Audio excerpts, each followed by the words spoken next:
Merhaba arkadaşlar, Tarkan Özvardar ben. Bugün YouTube kanalımızın ırklar köşesinde Jack Russell Terrier'leri anlatmaya çalışacağım size. Türkiye'de de yine çok sık rastladığımız ırklardan bir tanesi. Son derece sevimli, son derece aktif olan bir ırk ve insanlar tarafından çok beğenilen, çok da tercih edilen ırkların arasında Jack Russell Terrier'ler. Biraz size bu ırkın genel özellikleri, özellikle de sağlık problemleri konusunda bilgi vermeye çalışacağım. Tarihçesini çok fazla derine girmek istemiyorum. Biliyorsunuz Jack Russell Terrier'ler kökenleri İngiltere. 1900 yılların başlarında ırk klasmanı içerisine değerlendirilmesi yapılmış bir ırktır ama 200 yıllık bir geçmişe sahiptir. İngiltere'nin yerel beyaz teriyeleriyle Fox Terrier'lerin hibritlenmesi sonucunda, melezlenmesi sonucunda ortaya çıkmış bir ırktır Jack Russell Terrier'ler. Esas amaçları çok eski dönemlerde bu ırkın özellikle avcılık dürtüsünden yararlanmak hedefli olarak kullanmışlardır İngiltere'de. Özellikle de tilki avlarında yoğun bir şekilde kullanılmışlardır.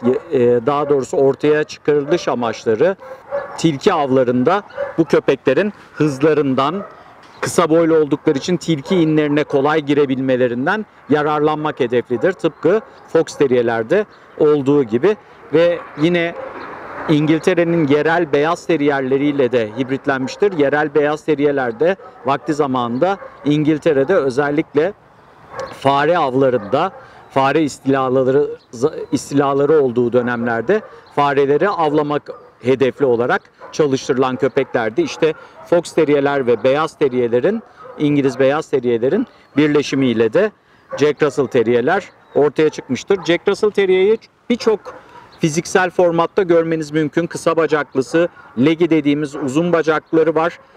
Smooth coated dediğimiz kısa tüylü, burada gördüğünüz gibi kısa tüylü olanları ve kaba tüylü olanları, wire haired dediğimiz kaba tüylü olanları da var. Böyle yoluk görüntüsü olan kaba tüylü olanları da var. Türkiye'de onlara çok fazla rastlamıyoruz ama kısa tüylüleri hepiniz tanıyorsunuz. Renk varyetesi olarak da daha çok bilinen kahverengi beyaz lekelenmeye sahip olanlar, burada gördüğümüz gibi, buradaki Jack Russell gibi, aynı zamanda siyah beyaz lekelenme ya da 3 renk siyah beyaz kahverengi lekelenmesi olan Jack Russell'lara da rastlamanız mümkün. Bu ırkın en büyük özelliği hiperkinetik bir ırk olması. Çok hareketli, yerinde duramayan, egzersizi ihtiyacı çok yüksek olan, heyecanlı, alert, her şeye dikkat kesilebilen, birazcık da takıntılı olabilen bir ırk. Aynı zamanda da inatçı bir ırk. O yüzden Jack Russell edinmeyi planlayan kişilerin sadece bu köpeğin birkaç filmde oynamış olması, birkaç filmde görülmüş ve ünlü olması onlar için yeterli olmamalı. Irkın özelliklerini bilmeli. Özellikle küçük ırk olduğu için evde besleme hedeflidir genellikle Jack Russell Terrier'leri seçen insanlar. Eğer egzersiz planlarını oluşturmazsanız bu ırk ciddi anlamda sıkıntı yaratabilecek bir ırktır. Dediğim gibi küçükler ama gördüğünüz gibi ciddi bir kas yapısına sahipler. Çok hareketliler, yüksek adrenalini seven ırklar, hareketlilikleri çok yüksek, çok hızlılar, çok çevik bir ırk ve çok heyecanlı ve heyecanlandığı zaman odaklandığı şeyin dışındaki şeylere kendini kapatabilen bir ırk.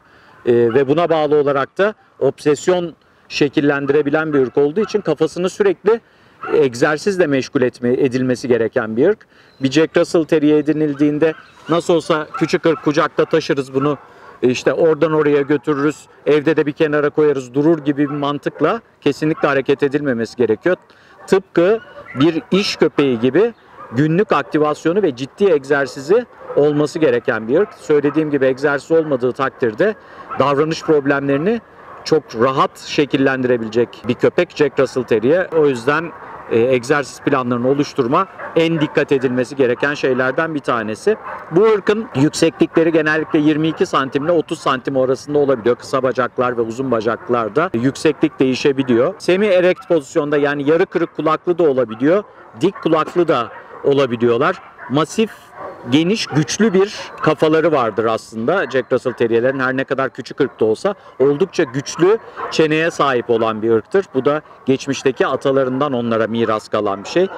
Bu köpekte de gördüğünüz gibi bakın sürekli etrafla ilintili bir algısı var. Her yerden gelen ses ve görüntüleri takip etmeye çalışıyor. Çok alert olan bir ırk. Yani her şeye dikkat kesilebilen bir ırk. Bu ırkı beslemek isteyenlerin yine özellikle dikkat etmesi gereken şeylerden bir tanesi, vokalizasyon ihtimali yüksek bir ırk. Yani havlamaya yatkınlığı yüksek bir ırk. Özellikle apartman dairesinde besleyecek olanlar için konuşuyorum. Kendi evini, kendi teritorisini, kendi bölgesini korumaya heveslidir. Dolayısıyla havlayarak bekçilik yapmaya çalışabilir. Bu da apartman dairesinde yaşayanlar için sıkıntı olabilir.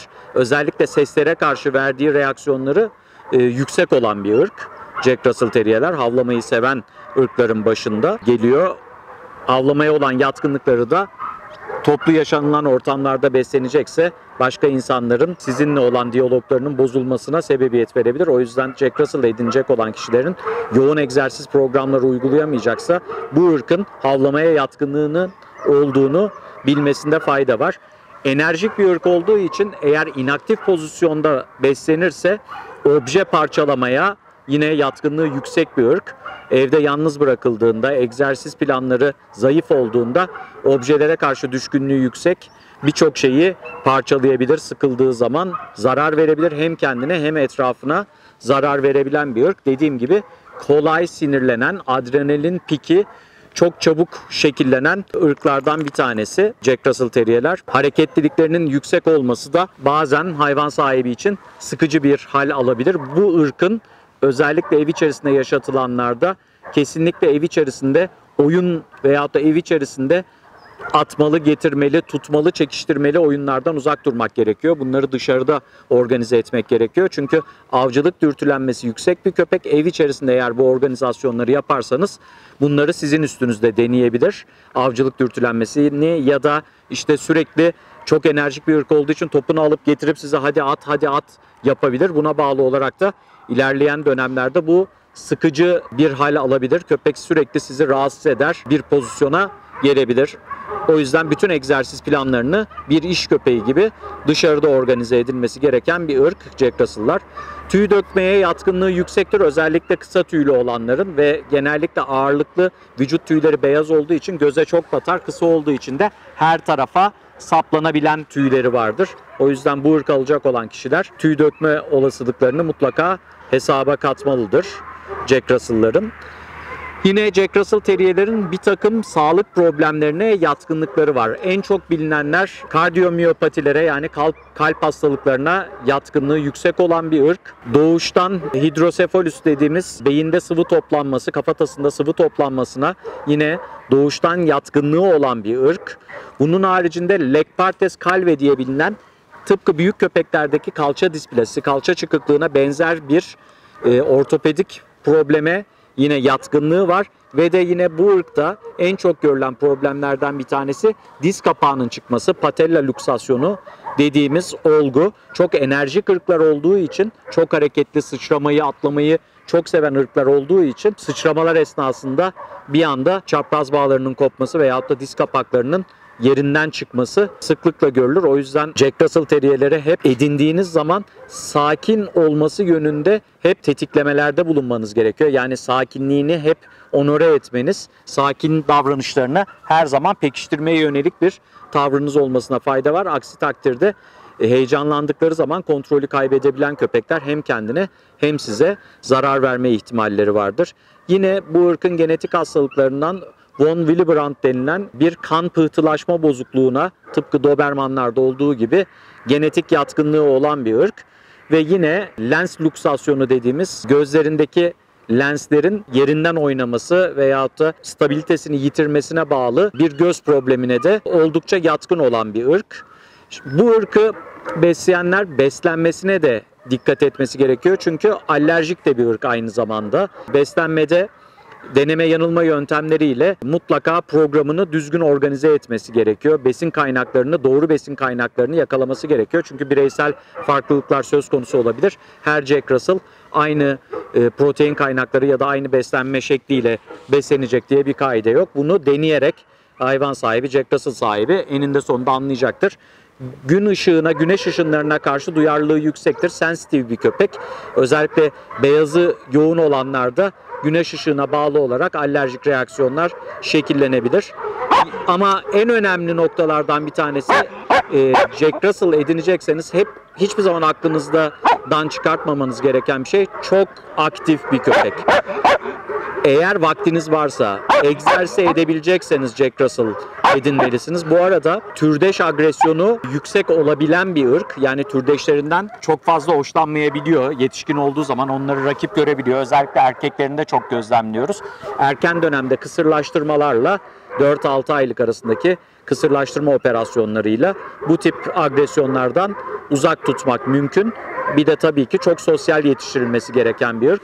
Bol bol köpek parkı ziyaretleri ve de köpekli sporların herhangi birine organize etmek gerekiyor. Bu ırkla neler yapabilirsiniz? Agility, köpekli sporlardan çeviklik parkuruna çok yatkın, çok keyifle yapabilir, çok hızlı bir köpek. Hatta profesyonel anlamda da yapabilirsiniz. Aynı zamanda da köpekli frisbee'de başarılı olabilen bir köpek.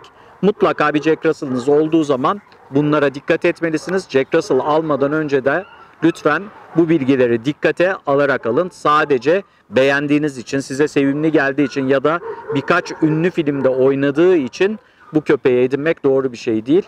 Mutlaka ve mutlaka profesyonel bakım gerekir, profesyonel ilgi gerekir ve iş köpeği gibi, dediğim gibi, egzersiz gereken bir ırk.